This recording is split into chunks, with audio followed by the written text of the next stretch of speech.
These last three buttons and the last one pull down are render related. We have our render scene button, which brings up the render dialog box. We have the quick render production and draft. We have the render type, which tells us which view to render, and the render last button, which renders the last setup that we had.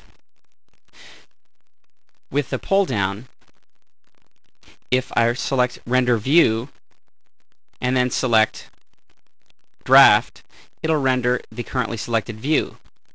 In this case, the front view.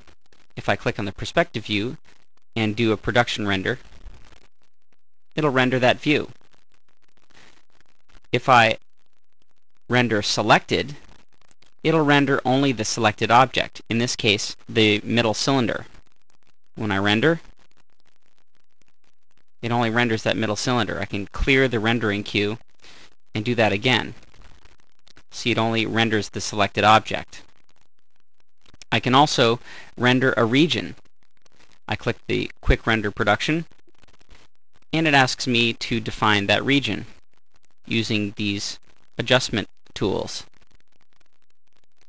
And I click OK in the lower right hand corner of that view, and it renders just that region. Now if I want to render a blow-up, I select the blow-up from the pull-down menu, and I click the production render, or I can click the render button, and I can select the area that I want to blow up.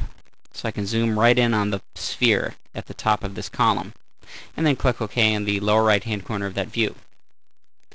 And it renders a blow-up of that view. And I can clear the frame and close this.